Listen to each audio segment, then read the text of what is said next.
भूत पिशाच निकट नहीं आवे, महावीर जब नाम सुनावे। नासे रोग हरे सब पीरा, जपत निरंतर हनुमत बलबीरा। दोस्तों, हमारी आज की कहानी है टोटका। दोस्तों, हमारी आज की कहानी ऐसे ही अंधविश्वास पर आधारित है। कहानी को पूरा ध्यान से जरूर सुनिएगा और अंत में अपनी राय कमेंट करके जरूर बताइएगा। चलिए कहानी को शुरू करते हैं। 40 वर्ष के रोहित के घर से रोज की तरह आज भी शोर शराबा आ रहा था, जो लगभग हर उस आम आदमी के घर से होता है जो रात को देर से सोने के कारण सुबह देर से उठता है और फिर ऑफिस टाइम पर इस तरह भागता है जैसे कि फुटबॉल के मैच में कोई खिलाड़ी फुटबॉल लेकर गोल की तरफ भागता है। रोहित ऑफिस के लिए तैयार होकर घर के आंगन में खड़े पुराने स्कूटर को 4 किक मार चुका था, पर स्कूटर है कि स्टार्ट ही नहीं हुआ। खड़े होकर कुछ देर सोचा और फिर स्कूटर तिरछा किया, एक किक मारी जिससे वह स्टार्ट हो गया।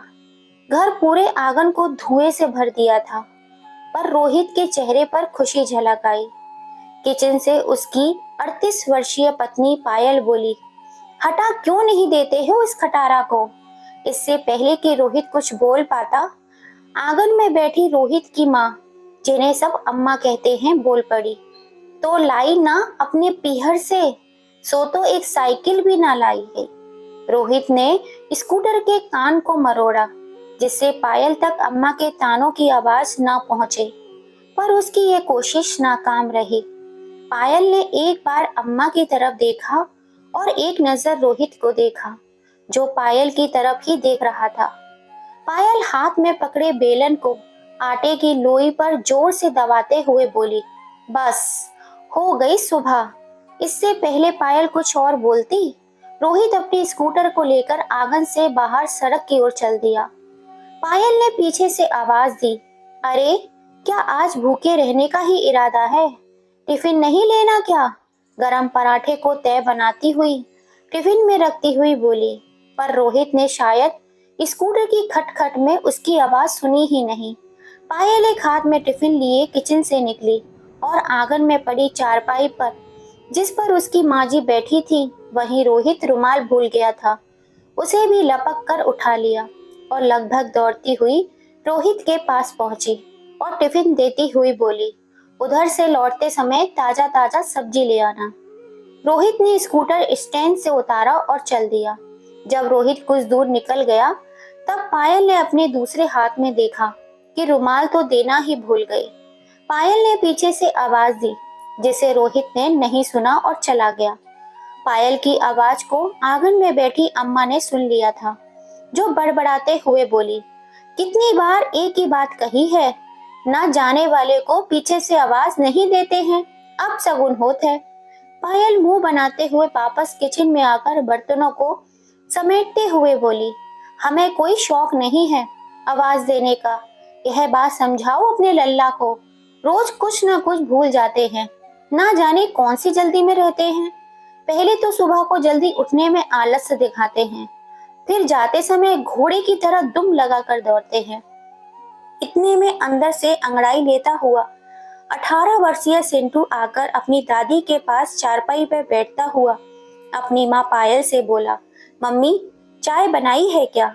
पायल ने ताना देते हुए कहा, उठ गए साहब, और कुछ आदेश हो तो वह भी बता दो। सिंटू ने मजाक के लहजे में कहा, पहले तो चाय पेश की जाए, बाकी फरमान बाद में जारी किया जाएगा, और दादी की गोद में लुढ़कता हुआ हंस दिया। पायल ने चिढ़ते हुए कहा, और काम ही क्या है तुम्हारा, बस फरमाइश करते जाओ और मौज उड़ाओ, पिछली बार की तरह इस बार भी इंटर में फेल हो जाओ। पायल की बात को सुनकर सिंटू ने कहा, क्यों परेशान होती हो माँ, देखना एक दिन तुम्हारी यही औलाद तुम्हारा नाम रोशन करेगी। पायल अंदर से एक ट्रे में 2 कप चाय लेकर आंगन में आई और लेटे हुए सिंटू की ओर बढ़ाते हुए बोली, हाँ तू तो करेगा ही ना नाम रोशन, देख अपने छोटे भाई श्याम को, अभी 16 साल का ही हुआ है, रोज सुबह 5 बजे ही निकल जाता है दौड़ लगाने। माता रानी उसे इस बार पास कर दे, बहुत मेहनत कर रहा है मेरा बेटा। सुंटू ने उठकर पायल के हाथ से चाय की ट्रे पकड़ी और एक कप चाय उठाकर ट्रे में बची एक कप चाय अपनी दादी के सामने रख दी। अभी दोनों ने मुंह में कप लगाया ही था कि बाहर किसी के चिल्लाने की आवाज आई, जिसे सुनकर पायल और चिंटू बाहर की ओर भागे। दोनों ने देखा बाहर श्याम के साथ दो लोग और थे जो रोहित को पकड़े हुए थे। पैर और सिर पर पट्टी बंधी हुई थी। चिंटू और पायल ने रोहित को लपक कर पकड़ लिया और अंदर आंगन में पड़ी चारपाई पर बैठा दिया। पायल बोली, क्या हुआ? यह कैसे चोट लगी? रोहित की माँ ने भी व्याकुलता से पूछा। क्या हुआ लल्ला, बोलता काहे नहीं? रोहित ने बोलना तो चाहा, पर उसके मुंह से बस आहा निकल रही थी। पायल दौड़कर गिलास में पानी ले आई, जिसे अपने हाथों से रोहित को पिलाने लगी और श्याम की तरफ इशारा करते हुए पूछा, क्या हुआ? श्याम ने इशारा करते हुए कहा, वह जो अगला चौराहा है ना, वहां किसी ने टोटका करके डाला था। हम घर आ रहे थे और पापा ड्यूटी पर जा रहे थे।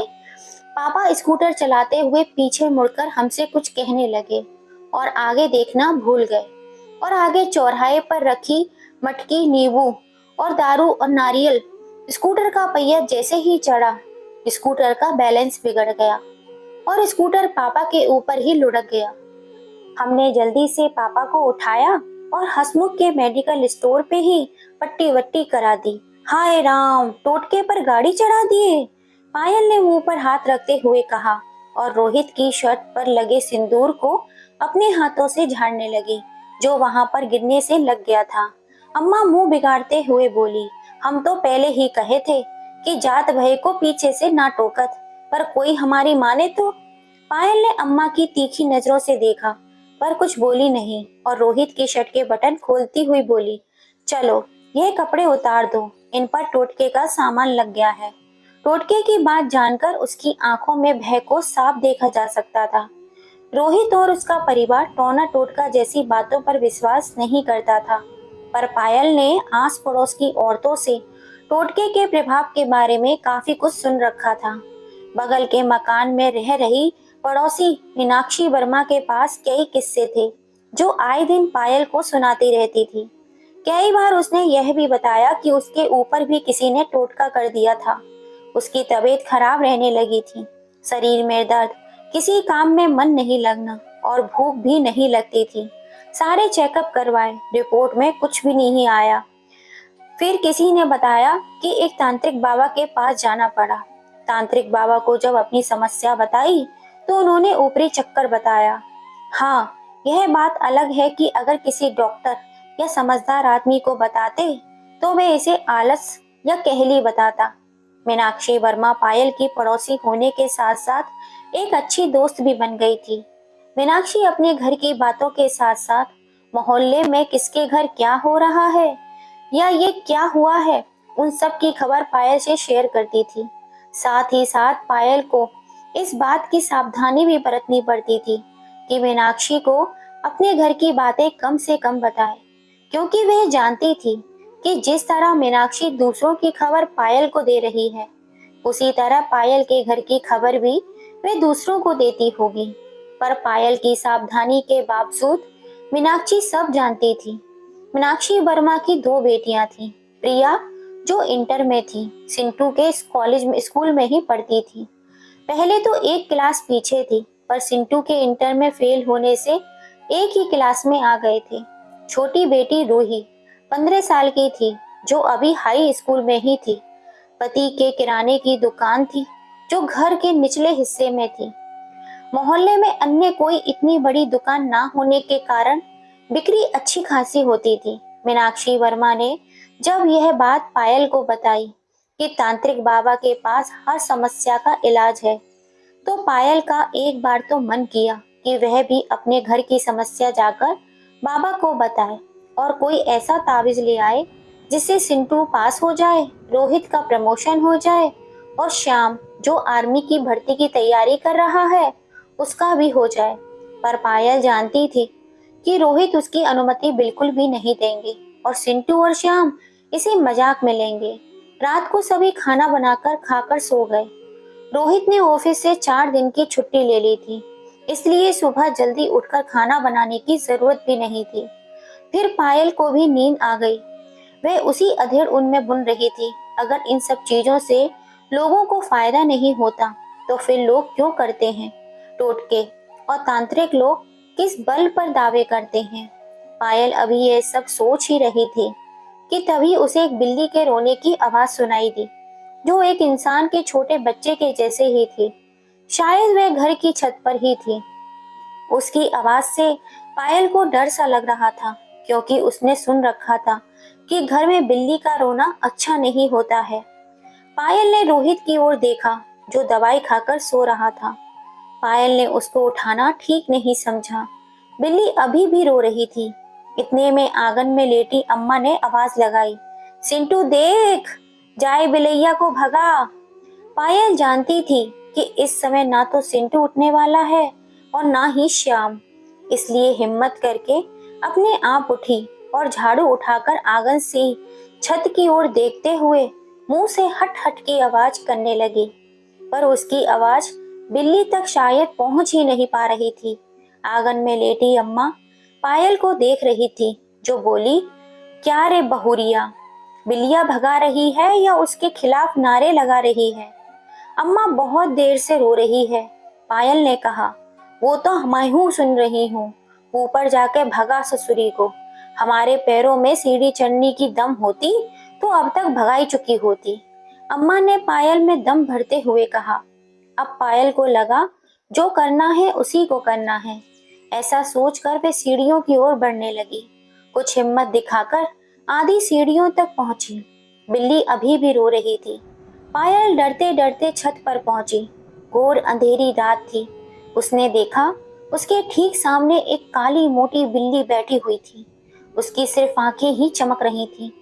पायल डर तो रही थी, पर हिम्मत करके हाथ में पकड़ी झाड़ू को फटकारा और मुंह से हट हट बोला, जिससे बिल्ली अन्य पड़ोसियों की छत पर होती हुई भाग गई। अब पायल को लगा कि लोग सच ही कहते हैं, डर के आगे ही जीत है।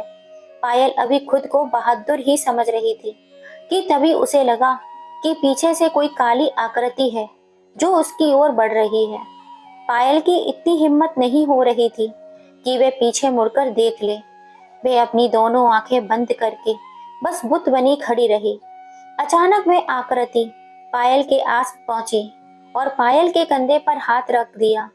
पायल ने हिम्मत करके अपनी आंखों को खोला तो देखा सामने मीनाक्षी खड़ी है। दोनों की छतें आपस में जुड़ी हुई थी, इसलिए आसानी से आया जाया जा सकता था। मीनाक्षी को देखकर पायल की जान में जान आई। पायल ने हाँफते हुए कहा, अरे तुम? हाँ, वह बिल्ली रो रही थी ना, भगाने चली आई। शुभ नहीं होता ना बिल्ली का रोना, मीनाक्षी ने कहा। हाँ, तभी तो मैं भी चली आई भगाने, पायल ने कहा। पायल जब जाने लगी तो मीनाक्षी ने कहा, मैंने सुना है कि बिल्लियों को आत्माएं दिखाई देती हैं। किसने कहा? पायल ने हकलाते हुए कहा, अरे वह जो बाबा है ना, उन्होंने बताया। हम लोग भी कहाँ जानते थे ये सब बात। वह तो बाबा की कृपा से बहुत कुछ जान गए। जय हो बाबा की। मीनाक्षी ने कहा, अच्छा, तो तुम्हें डर नहीं लगता? पायल ने उत्सुकता से पूछा। पहले लगता था, पर जब से बाबा ने ये ताबीज दिया है तब से नहीं लगता। गले में पड़े ताबीज को हाथ में लेकर दिखाते हुए मीनाक्षी ने कहा, अच्छा, यह क्या काम करता है? पायल ने कहा, क्या बात करती है, बाबा कोई ऐसे वैसे नहीं, अंतर्यामी है। हमारी तो दुनिया ही बदल दी उन्होंने। जय हो बाबा की। मीनाक्षी ने ताबीज चूमते हुए बाबा पर श्रद्धा दिखाते हुए कहा। पायल ने संकोच करते हुए कहा, क्या बाबा हमारी भी मदद कर सकते हैं? अरे क्यों नहीं, यही तो काम है बाबा का, लोगों की परेशानी दूर करना। जय हो बाबा की। मीनाक्षी ने हाथ जोड़कर कहा, पर एक समस्या है, सिंटू के पापा कभी भी नहीं जाएंगे और न जाने देंगे। उन्हें यह सब ढोंग लगता है। पायल ने कहा, ठीक है, विश्वास नहीं है तो रहने दे। मीनाक्षी ने कंधे उचकाते हुए कहा। पायल कुछ देर खामोश रही, फिर बोली, विश्वास तो मैं भी नहीं करती, पर आज जो हुआ उसके बाद से बुरे बुरे ख्याल आ रहे हैं। क्या हुआ आज? मीनाक्षी ने पूछा। पायल ने सुबह की पूरी घटना मीनाक्षी को बताई और बोली, पता नहीं क्यों सुबह से ही कुछ भी अच्छा नहीं लग रहा। मीनाक्षी ने कहा, तुम्हें पता भी है कि चौराहे पर रखे टोटके को लांघने से कितना बुरा हो सकता है? और फिर भाई साहब ने तो सीधे उसमें टक्कर ही मार दी। तुझे तो चलना चाहिए बाबा के पास। पायल ने मीनाक्षी का हाथ पकड़कर कहा, अगर बिना जाए कुछ हो जाए तो? मीनाक्षी ने पायल के उदास चेहरे की ओर देखते हुए कहा, ठीक है, मैं कल बाबा से कोई उपाय पूछती हूँ, तू परेशान ना हो, बाबा जरूर मदद करेंगे। जय हो बाबा की।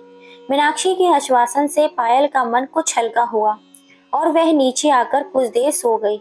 अभी कुछ देर ही सोई होगी कि बिल्ली के रोने की आवाज फिर से उसके कानों में पड़ी, पर इस बार वह नहीं उठी, क्योंकि उसे मीनाक्षी के द्वारा बताई वह बात याद आ गई कि बिल्लियों को आत्माएं दिखाई देती हैं। रात देर से सोने के कारण सुबह 8 बज गए, पर पायल अभी तक सो रही थी। रोहित उठकर बाहर अम्मा के पास बैठ गया, तो अम्मा ने रोहित को बिल्ली के रोने वाली बात बताई और यह भी बताया कि पायल रात देर तक बिल्ली को भगाती रही। अम्मा रोहित से बोली कि पायल को ना उठाए। रोहित को दर्द में आराम था। वह कुछ देर अम्मा से बातें करता रहा और फिर बोला, अम्मा चाय पियोगी? अम्मा ने कहा, अरे बहू को उठने दे, बना देगी। इस पर रोहित ने कहा, बहुत टाइम हो गया ना, अपने हाथ की चाय पिए। शादी से पहले खूब किचन में काम कर लेता था, पर जब से पायल आई है कुछ काम ही नहीं करने देती। मुंह फट है पर दिल की बुरी नहीं है। यह तो तू सही कहे है लल्ला, पूरे घर को वही तो संभाले है, अम्मा ने कहा। रोहित उठा और किचन की ओर चल दिया। किचन में पहुंचकर रोहित ने जैसे ही दूध का बर्तन उठाया, वह उसके हाथ से छूट गया और सारा दूध जमीन पर गिर गया। बर्तन के गिरने की आवाज से पायल जाग गई और उठकर तुरंत किचन की ओर आई, और जब उसने सारा दूध जमीन पर गिरा हुआ देखा तो हक्की बक्की रह गई। वह एक नजर रोहित को देख रही थी और एक नजर जमीन पर पड़े दूध को। तभी अम्मा ने सिर पर हाथ ठोकते हुए कहा, ले हो गयो एक और अपशगुन। पायल के दिल में अपशगुन को लेकर कई बातें पहले ही चल रही थीं। उस पर दूध को फैलने से उसमें और इजाफा हो गया। फिलहाल पायल ने अपने दिल की बात दिल में ही रखी और किसी से कुछ भी नहीं कहा और सफाई करने में जुट गई। कुछ देर बाद रोहित को चाय की तलब लगी, तो घर से कुछ दूरी पर राजू की चाय की दुकान पर पहुंच गया, जहां पर रोहित के शुभचिंतक और घनिष्ठ मित्र लोकेश मित्तल पहले से मौजूद थे। मित्तल जी एक समाज सेवी थे और समाज से अंधविश्वास को दूर करने के पक्ष में थे। रोहित को चोट लगी देखकर उसका हालचाल पूछने लगे और चोट कैसे लगी यह भी पूछा, तो रोहित ने सब कुछ बता दिया। वहां पर बैठे मोहल्ले के अन्य लोगों ने भी मित्तल जी को बताया कि आए दिन उस चौराहे पर टोटका रखा हुआ मिलता है, जिससे कई दुर्घटनाएं होती रहती हैं। हर कोई उससे बचने का प्रयास करता है तो आपस में गाड़ियां भिड़ जाती हैं, तो कोई रोहित की तरह ही गिर जाता है, और अगर कोई गलती से उसे लांघ जाए तो उसके मन में तरह तरह के ख्याल आते हैं। यह सब सुनकर मित्तल जी ने कहा, सबसे पहले तो यह पता करना होगा कि वहां पर टोटका रखता कौन है, फिर उसे यह समझाना होगा कि यह सब करने से कुछ भी हासिल नहीं होगा। सभी मित्तल जी की इस बात से सहमत थे। उसमें से एक ने कहा, पर मित्तल जी यह सब काम तो देर रात में होते हैं, फिर नजर कैसे रखी जाए? मित्तल जी ने हाँ में सिर हिलाते हुए कहा, बात तो सही है, पर मैं कुछ करता हूँ। इधर लगभग 10 बजे रोहित के घर पर पायल से मिलने मीनाक्षी आ गई और पायल को अकेले में ले जाकर उसके हाथ में एक कागज का लिफाफा पकड़ाते हुए बोली, ले, तुम्हारी वजह से मैं आज 8 बजे ही बाबा के यहाँ गई और उन्हें तुम्हारी सारी बात बताई, तो बाबा ने कहा कि तुम्हें बहुत सावधान रहने की जरूरत है। इतना सुनते ही पायल इस तरह से चौंक गई जैसे कोई डॉक्टर मरीज को उसकी कोई गंभीर बीमारी के बारे में बताता है। उसके मुंह से सहासा ही निकला, कोई घबराने की तो बात नहीं है, सब ठीक तो हो जाएगा। अरे अब तू बाबा की शरण में हो, फिर क्यों घबराना? भूत प्रेत तो बाबा के नाम से ही भाग जाते हैं। बोलो जय बाबा की, मीनाक्षी ने हाथ जोड़ते हुए कहा। पायल ने भी हाथ जोड़ लिए और बोली, जय हो बाबा की। और फिर हाथ में पकड़े लिफाफे की तरफ देखते हुए बोली, ये? मीनाक्षी ने कहा, हाँ ये, इसमें नींबू है और एक हरी मिर्च और एक शीशी में बाबा का पड़ा हुआ पानी है। आज रात को इस नींबू को तुझे भाई साहब के सिर पर 7 बार घुमाना है और रात भर इनके तकिए के नीचे रखना है। और यह मिर्च, पायल ने बीच में ही पूछा, यह मिर्च और वह नींबू कल दोपहर ठीक 12 बजे तुझे छत पर रख देना है। उसके बाद उस पर यह जो बाबा ने शीशी में पड़ा हुआ पानी दिया है उसे नींबू और मिर्च पर डाल देना है। अगर 2 घंटे में ये नींबू और मिर्च लाल हो गए तो समझ लेना तेरे घर पर कोई ऊपरी चक्कर है। पायल ने घबराते हुए हाँ में सिर हिला दिया। समझ गई ना? मीनाक्षी ने पायल से पूछा। पायल ने हाँ में सिर हिला दिया। तो ला फिर 501 रुपए। मीनाक्षी ने हाथ आगे बढ़ाते हुए कहा। 501? पायल ने नींबू मिर्ची की थैली के तरफ देखते हुए कहा, अरे क्या सोच रही है, यह कोई साधारण नींबू मिर्च है क्या? और फिर मैं तो बाबा को अपने पास से देकर आई हूँ, मीनाक्षी ने कहा। पायल ने शक पकाते हुए कहा, अरे वह बात नहीं, मैं अभी लाती हूँ। पायल अंदर कमरे में गई और अपने पर्स से रुपये निकाल कर ले आई और मीनाक्षी के हाथ पर रखते हुए बोली, मैं तुम्हारा ये एहसान कभी नहीं भूलूंगी। मीनाक्षी ने पैसों को हाथ में संभालते हुए कहा, अरे इसमें एहसान की क्या बात है। तभी रोहित ने घर में प्रवेश किया, जिसे देखकर पायल ने बाबा की दी हुई थैली अपने पल्लू में छिपा ली। मीनाक्षी बोली, अच्छा मैं चलती हूँ। रोहित ने मीनाक्षी के जाने के बाद पायल से पूछा, क्या करने आई थी ये?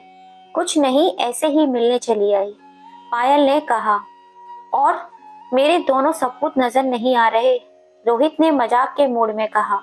तुम्हारे घर से निकलते ही क्रिकेट खेलने चले गए दोनों। देख लो, तुम्हारे घर से जाने के बाद रोज ऐसा ही होता है, पायल ने शिकायत के लहजे में कहा और कहते हुए किचन में चली गई, जहां उसने अलमारी के एक कोने में बाबा की दी हुई थैली रख दी। उसके पीछे रोहित भी किचन में गया और बोला, अभी तो उम्र है उनके अकेले खेलने कूदने की, रोहित ने रोमांटिक मूड में कहा और पायल का हाथ पकड़ लिया। ठीक उसी समय अम्मा के आने की आहट दरवाजे पर हुई। पायल भी शर्मा गई और बर्तन समेटने लगी। अम्मा ने रोहित को किचन में देखा तो बोली, काहे लल्ला, अभी दूध फैलाई के चैन नहीं मिला तो है, जो फिर कुछ बिगाड़ने को पहुंच गयो। रोहित पायल को देखकर मुस्कुराया और फिर अम्मा से बोला, अम्मा आज तुम्हें मैं अपने हाथ का बनाकर खाना खिलाने की इच्छा है, बोलो क्या खाओगी? इतने में पायल बोल पड़ी, ना बाबा ना, सुबह क्या कम सफाई करनी पड़ी थी मुझे, अब और नहीं। इतने में सिंटू और श्याम भी आ गए। रोहित ने कहा, अच्छा बच्चों से ही पूछ लो। बच्चों आज किसके हाथ का खाना खाओगे, मम्मी या पापा के? श्याम ने कहा, पापा के हाथ की कढ़ी खाएंगे, जमाना हो गया है, आज कढ़ी चावल मिल जाए तो आत्मा तृप्त हो जाए। रोहित ने घोषणा करते हुए कहा, आखिर तय होता है कि आज खाना श्रीमती पायल के पति बनाएंगे और उनकी सहायता सिंटू और श्याम करेंगे और श्रीमती पायल आज आराम करेंगी। पायल ने एक बार और मना करना चाहा, पर पति के इतने प्यार के कारण कुछ कह ही ना सकी। श्याम और सिंटू ने पायल के दोनों हाथ पकड़े और कमरे की ओर ले जाते हुए कहा, आज आप आराम करो, बाकी हम संभाल लेंगे। पायल अपने पति और बेटों का इतना प्यार देखकर मन ही मन प्रसन्न और फूलित हो रही थी। वह कुछ देर के लिए लेट गई तो गहरी नींद आ गई। जब खाना बनकर तैयार हो गया तब रोहित ने एक प्लेट में खाना लगाया और पायल को जगाते हुए कहा, लो खाना खा लो। पायल उठी और प्लेट पकड़ते हुए बोली, अरे यह सब क्या कर रहे हैं आप, और तुम जो हम सबके लिए करती हो वह? रोहित ने मुस्कुराते हुए कहा, वो तो मेरा फर्ज है। अरे यह तो काम है एक गृहिणी का, मैं कुछ खास तो नहीं करती, पायल ने कहा।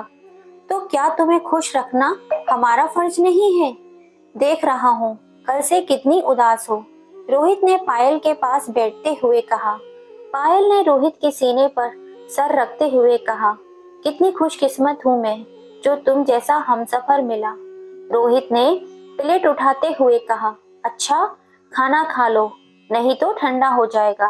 पायल ने प्लेट पर नजर डालते हुए कहा, अरे वाह, लाजवाब प्लेटिंग की है, कढ़ी चावल और ये क्या, मिर्च के पकौड़े और सलाद।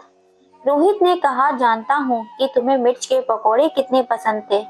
जब सिंटू होने वाला था तो अम्मा के मना करने के बाद भी उनसे छिपकर तुम्हारे लिए भोला की दुकान से मिर्च के पकौड़े लाया करता था। पायल ने बोला, हाँ, पर भोला आप जैसी मिर्च कहाँ बना पाएगा। रोहित ने प्लेट से एक मिर्च का पकौड़ा उठाया और पायल को खिला दिया। पायल ने भी अपने हाथ से मिर्च का पकौड़ा रोहित को खिला दिया। उसके बाद रोहित ने अपने हाथ से कढ़ी चावल पायल को खिलाए और साथ में सलाद जिसमें नींबू का बेहतरीन स्वाद आ रहा था। आज पायल का पूरा दिन अच्छा ही बीता था। पति और बच्चों का इतना प्यार मिला कि वह गदगद हो गई थी। वह ये सब सोच रही थी कि कहीं यह बाबा की कृपा से तो नहीं हो रहा, जिन्हें मीनाक्षी ने सारी बात बता दी हो और उन्होंने वहीं बैठे बैठे मंत्रों से सब कुछ ठीक कर दिया हो। वैसे भी जब से मीनाक्षी व टोटके का सामान दे गई है, सब कुछ ठीक ही चल रहा है। सभी के खाना खाने के बाद जब पायल किचन में गई तब सारे बर्तन साफ किए, किचन साफ किया। अचानक उसकी नजर उस लिफाफे पर गई जिसमें बाबा ने नींबू और मिर्ची भिजवाए थे, जो अब डस्टबिन में पड़ा हुआ था। पायल ने जल्दी से उसे उठाया और उसे खोल कर देखा, वह अब खाली था। डस्टबिन में देखा तो शीशी पड़ी हुई थी, उसमें नींबू के छिलके और मिर्च की डंडियां पड़ी हुई थी। पायल को समझ में आ चुका था कि जिन मिर्च के पकौड़े और जिस नींबू का सलाद में मजे से लेकर उसने और उसके परिवार ने खाया है, वे वही है जो तांत्रिक बाबा ने भिजवाए थे। पायल के पसीने छूट गए। उसकी नजरों के सामने वह दृश्य बार बार आ रहा था, जब वह प्लेट से मिर्च उठाकर रोहित को खिला रही थी और अपने हाथ से रोहित को सलाद खिला रही थी। वह सोच रही थी इसके कारण उसका और उसके परिवार का कोई नुकसान न हो जाए। शायद सोचने से पायल का बीपी हाई हो रहा था।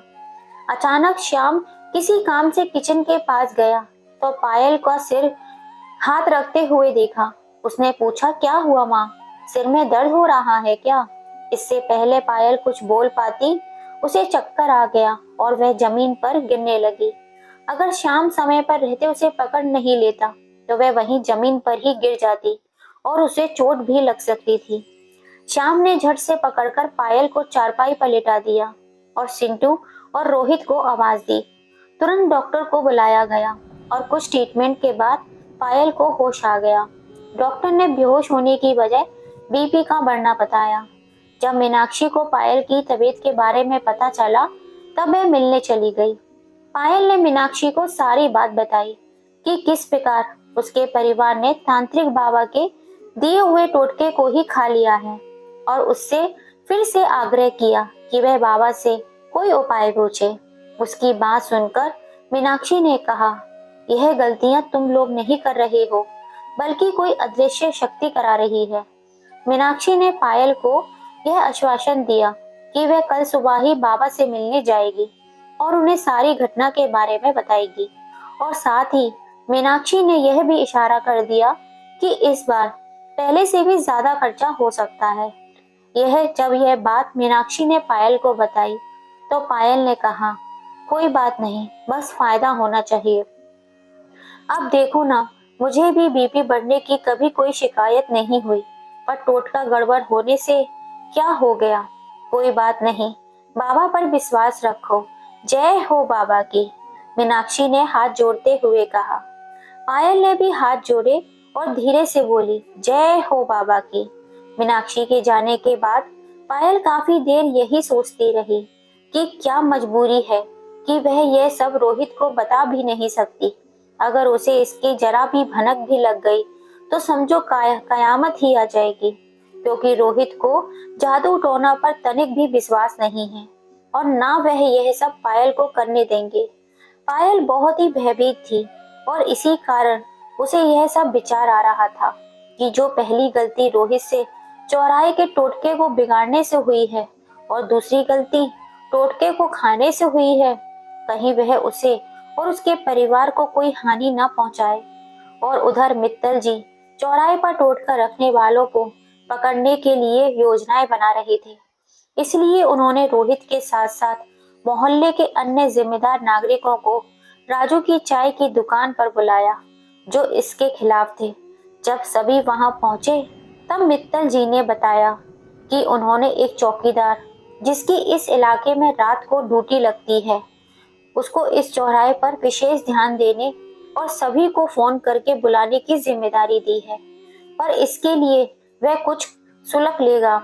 सभी शुल्क देने को तैयार हो गए, पर टीम में सबसे ऊपर रोहित को चुना गया, जिसका काम सभी से पैसे जमा करना। और चौकीदार सबसे पहले रोहित को ही फोन करेगा और रोहित सबको फोन करके माध्यम से सूचित करेगा। सबने ये ठान लिया था कि अब अपने मोहल्ले के चौराहे पर रखे जाने वाले टोटकों को नहीं रखने देंगे। सभी ने राजू की दुकान पर चाय पी और मित्तल जी के द्वारा बनाई गई योजना को सराहा। अगले दिन सुबह भी रोहित छुट्टी पर ही था। पायल की तबीयत ठीक हो गई थी, पर वह मीनाक्षी का इंतजार कर रही थी, जो आकर यह बताएगी कि आगे क्या उपाय अब करना है। लगभग 10 बजे जब पायल छत पर कपड़े सुखाने डाल रही थी, तब मीनाक्षी आई और सीधा पायल के पास छत पर जा पहुंची। पायल भी मीनाक्षी का इंतजार कर रही थी। मीनाक्षी ने पहले इधर उधर देखा। जब सब संतुष्ट हो गई कि अन्य कोई उनकी बातें नहीं सुन सकता, फिर मीनाक्षी बोली, बाबा ने बोला है कि तुम्हारे और रोहित के नाम से हवन करना होगा। 20,000 रुपए लगेंगे। 20,000 रुपए? पायल ने मुंह पर हाथ रखते हुए कहा, अब तुम लोगों ने समस्या भी तो बड़ी कर ली है, इसके लिए इतना रुपया तो लगेगा ही, सोच लो। मीनाक्षी ने कहा, पर 20,000 रुपए तो बहुत ज्यादा हैं। पायल ने उदास होते हुए कहा, देख, अगर तू रोहित और बाबा के सामने बैठकर हवन कराती है तो कुछ कम हो सकते हैं, पर घर बैठे इलाज करवाने में इतना खर्चा तो आएगा ही। अरे वह तो हम हैं, इसलिए कम है, नहीं तो बाबा 51,000 रुपए में हवन करते हैं। मीनाक्षी ने कहा। पायल बिना कुछ बोले कपड़े से भरी बाल्टी के पास जाकर बैठ गई। मीनाक्षी भी उसकी बगल में जाकर बैठ गई। थोड़ी देर खामोश रहने के बाद पायल उदास मन से बोली, समझ नहीं आता क्या करूं। मीनाक्षी ने उसके कंधे पर हाथ रखते हुए कहा, कितने रुपए हैं तेरे पास? यही कुछ 10,000 रुपए होंगे। पायल ने कहा, तो बाकी के भाई साहब से मांग ले, आखिर तू जो कर रही है उनकी खुशी के लिए ही तो कर रही है। मीनाक्षी ने कहा, यही तो मैं कर नहीं सकती, उन्हें नहीं बता सकती कि मैं किस काम के लिए पैसे ले रही हूँ। पायल ने कहा, तो फिर पति की जेब से निकाल ले। मीनाक्षी ने कहा, नहीं नहीं, मैं यानी चोरी? नहीं नहीं, मैं ये नहीं कर सकती।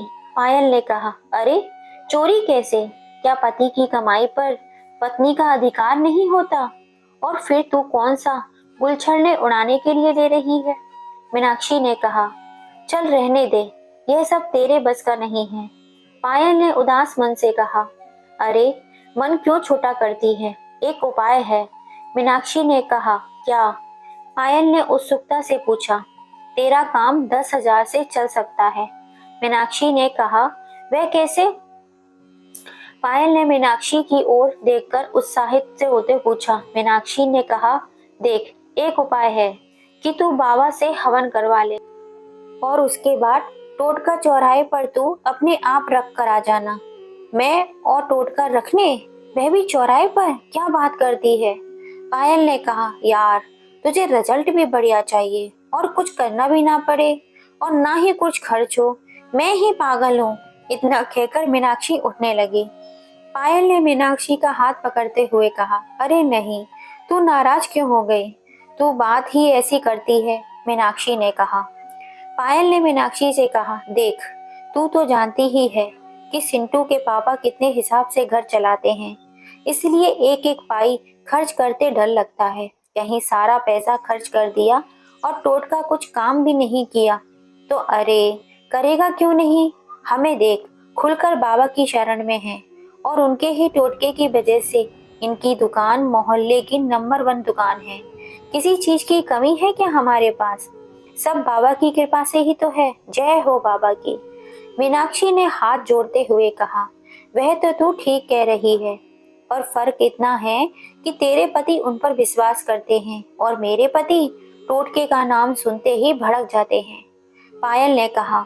मीनाक्षी और पायल ने यह तय हुआ कि मीनाक्षी तांत्रिक बाबा से टोटका कराकर लाएगी और पायल उसको चौराहे पर रख देगी और वही बाबा के द्वारा बताई सारी प्रक्रिया करेगी। बाबा को 10,000 में पटाने की जिम्मेदारी मीनाक्षी की थी। तांत्रिक क्रिया को पूरा करने के लिए रोहित पायल की फोटो परिवार सहित चाहिए थी, जो पायल ने मीनाक्षी को दे दी थी, और साथ में पायल ने अपनी पाई पाई करके बचाए हुए 10,000 रुपए भी मीनाक्षी को दे दिए थे। मिडिल क्लास फैमिली में गृहिणी किस प्रकार अपने पास पैसा जोड़ती है, यह वही समझ सकती है, और अपनी पूंजी को इस तरह लुटा देना कितना दर्द देता है।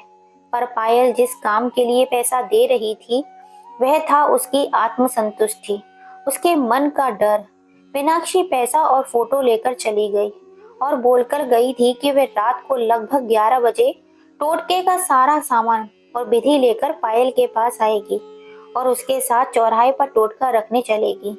पायल ने दिन में कई बार सोचा कि वह जो करने जा रही है वह सही नहीं है। वह अपने घर को जो बलाई चौराहे पर छोड़कर आएगी, वह किसी दूसरे के घर पर पहुंच जाएगी। पर क्या करे, रुपए दे चुकी थी और फिर अपने दिल को समझाते हुए कहती है कि बस इस बार ही करूंगी, उसके बाद कभी ऐसा काम नहीं करूंगी। आखिरकार रात के 11 बज गए। पायल दरवाजे पर कान लगाए मीनाक्षी का इंतजार कर रही थी, जैसा कि तय हुआ था।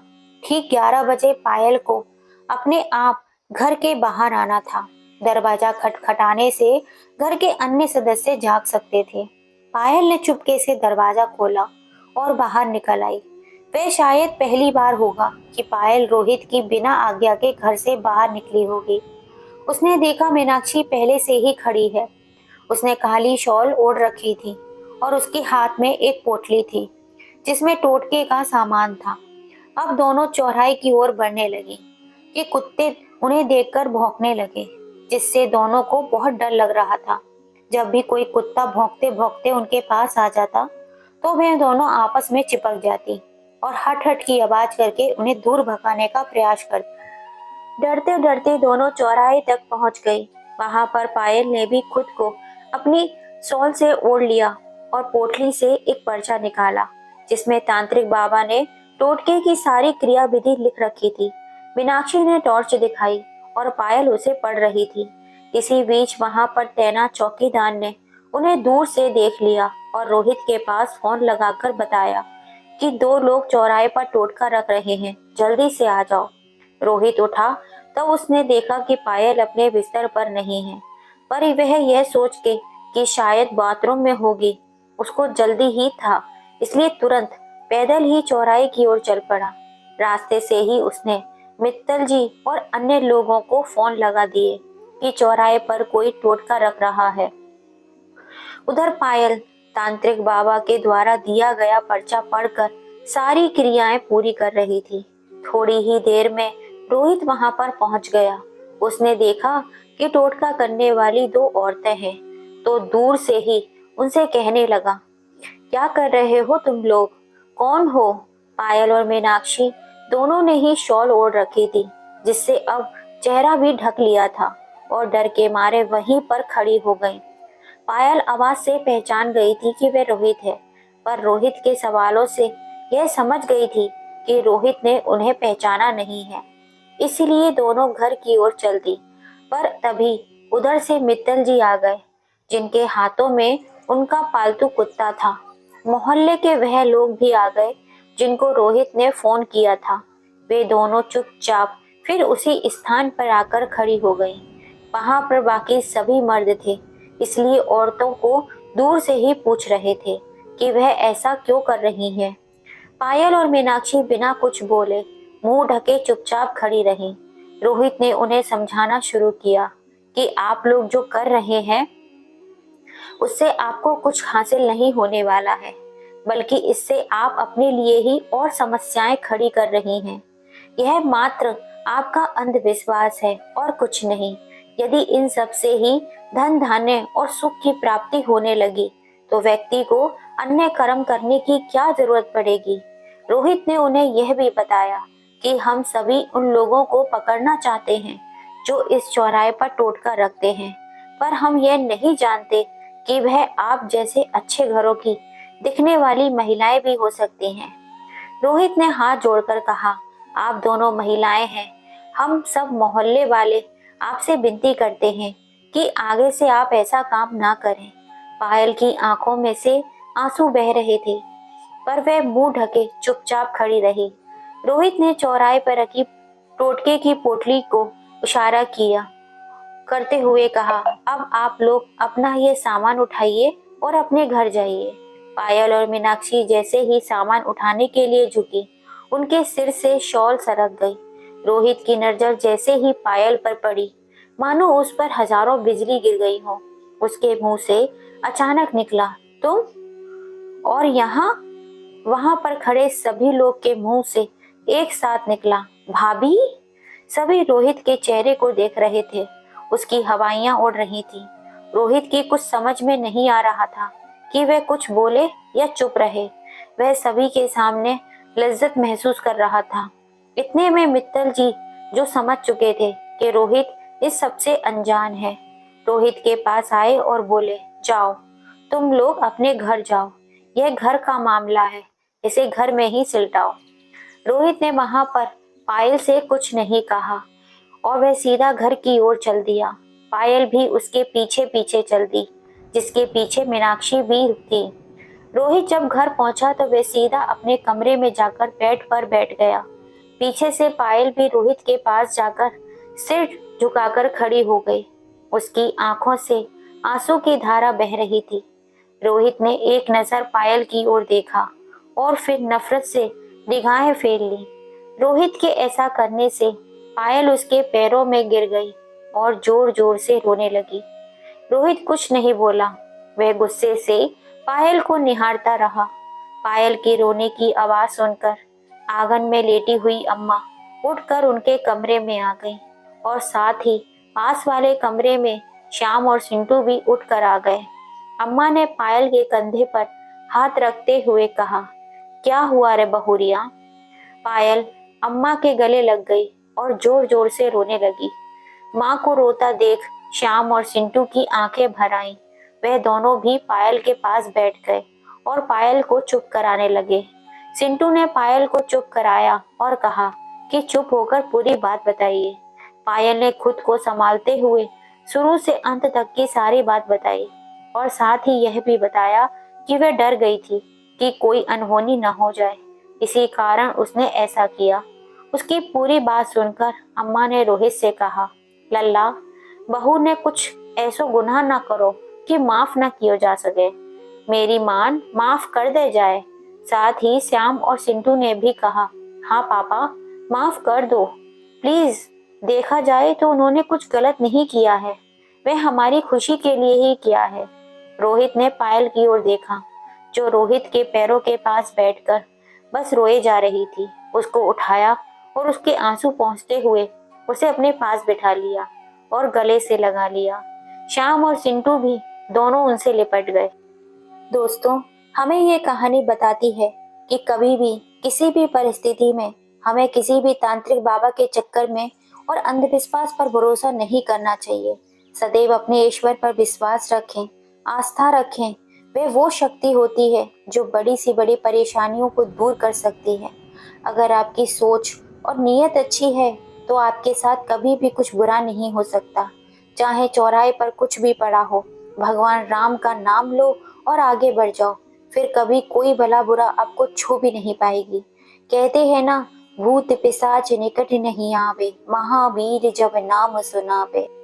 इसीलिए कहा गया है दोस्तों, कभी भी किसी की बातों में ना आए, सदैव अपने ईश्वर पर विश्वास रखें। आप इस कहानी के बारे में क्या कहना चाहते हैं? अपने कमेंट हमें जरूर बताएं और कहानी पसंद आई हो तो प्लीज इसे ज़्यादा से ज़्यादा अपने फैमिली फ्रेंड में शेयर कीजिएगा और अगर अब तक सब्सक्राइब नहीं किया है तो जल्दी से कर लीजिए।